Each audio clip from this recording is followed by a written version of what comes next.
Hello, my name is Pavle Sabic, and I'm here representing Beryl Consulting and Tell Me More Ventures.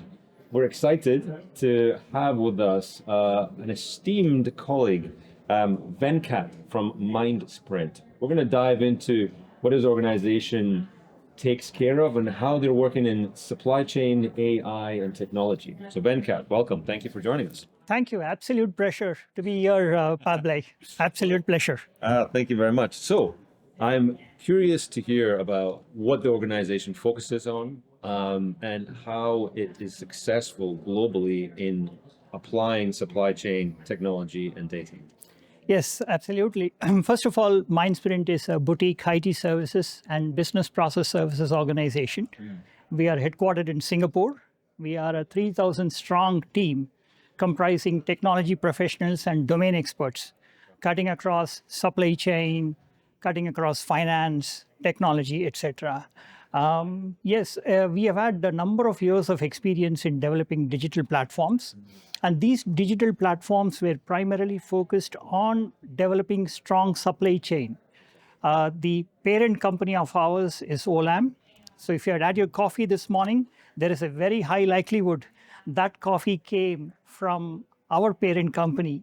And we built the digital ecosystem that got that coffee from the farmers, the smallholding farmers located maybe in Africa, maybe in Latin America, maybe in Southeast Asia.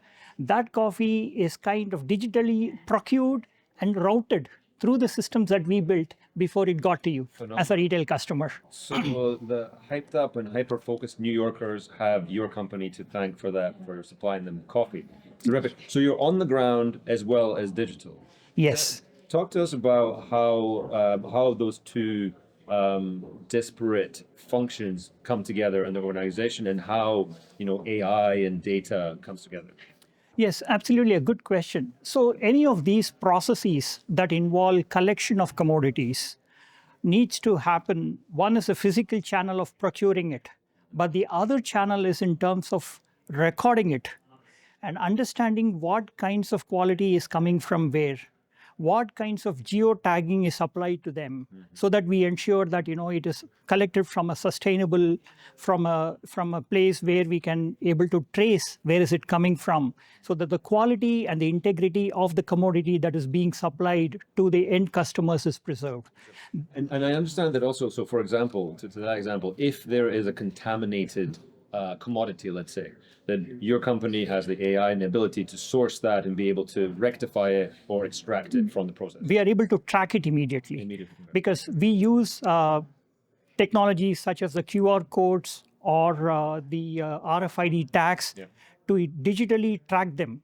And we are able to immediately identify where it comes from. First of all, we would not allow it to happen if it is a defective commodity in the first place to flow into the supply chain. But we have the ability to track it and trace it instantaneously because of the digital technologies that we employ in collecting and tracking and tracing and pushing them into the final ecosystem. Right. So you guys ensure consistency and efficiency throughout the whole process. Absolutely. And how was the pandemic? How did that affect? I mean, we all know how it affected supply chain and ground to a halt. But how did Mindsprint work with that challenge, and how did it improve going forward? So the parent company obviously had a very distributed supply chain to collect commodities. So say, for example, if it had faltered in one area, the parent company had the advantage of collecting it from some other area. But in all this, I would say the data and analytics practice plays a very critical role, because we are able to identify the data from the availability perspective, from the sourcing perspective, and to the end consumer's requirement perspective. We are able to collect the data and provide critical insights to the management through intuitive reports in terms of how they should manage the supply chain in case there is a disruption. Right, so the active feedback loop and control that ensures. Absolutely. And so talk to us about some of the solutions that Mindsprint has developed for their customers. So I would say the critical components I would divide into 3 or 4 aspects. The first aspect is what we call as the technology services aspect.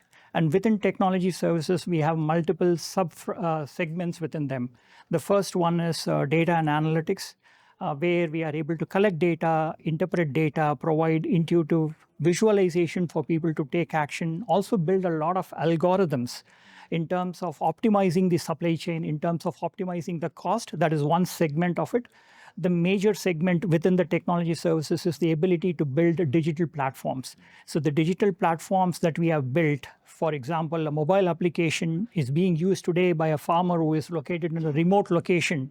He or she is able to sell a specific quality of a product to us, and we are able to understand how much that person has and what is the price we can offer to them. So that is a big advantage. Otherwise, there would have been multiple levels of intermediaries without necessarily adding value. Now that has been disrupted by the exactly. Yeah. The third aspect is the enterprise application services. We have a large team of enterprise application services. We build the world's first global template for the agribusiness. And the majority of your clients, just on that point about agri, what is the size of your clients? I would imagine it's quite a broad range, and also the specific industries that you guys work with. The two main customers that we have, cumulatively, they have more than $30 billion in revenue. So there are two of them. One is related to the food and ingredients, the other food ingredients. The other one is related to food, feed, and fiber. The food ingredients would relate to coffee, cocoa, edible nuts such as pistachio, cashew, almonds. Love all those nuts. Spices, garlic, etc. The food, feed, and fiber would relate to any of the food grains like rice, wheat, and then cotton, so on and so forth. So those are the two major, organizations to whom we have been kind of providing services. Yeah. Now of late, we have ventured out. We have provided services to medication management organization. We have provided service to an airline in Middle East. We have provided an organization which is in a retail business in India. So we have ventured out of that, and we are moving out into various other businesses. Okay. So a closing out question, which points to what you were just saying around the different type of clients that you have. Where do you see the supply chain industry going forward? And also with that, what is the type of demands that you're seeing your clients really struggle with and really turn to you to help them solve those? I would say one of the main things would always relate to predictability and visibility of the consignment or the commodity, or for that matter, any inventory at any point in time. How are you able to provide that visibility to the customer who wants predictability in terms of supply and demand matching? That is one of the critical areas I would like to focus on from the supply chain perspective. The digital platforms are there to supply it. Right. The second aspect was how do you kind of leverage the data to ensure the visibility, the predictability is ensured eventually. That is the second aspect. The third aspect is, now that the supply chain has already been created, how do you optimize the cost of the platform to ensure that you provide the best value to the end customers? So those are the three areas where technology, data and analytics can all come together and provide the critical solutions that are required. Interesting. Okay, so efficiency, transparency, and then also the ability to interact with that data. Exactly. Terrific. Well, Venkat, thank you very much for your time. Thank you. Very nice meeting with you.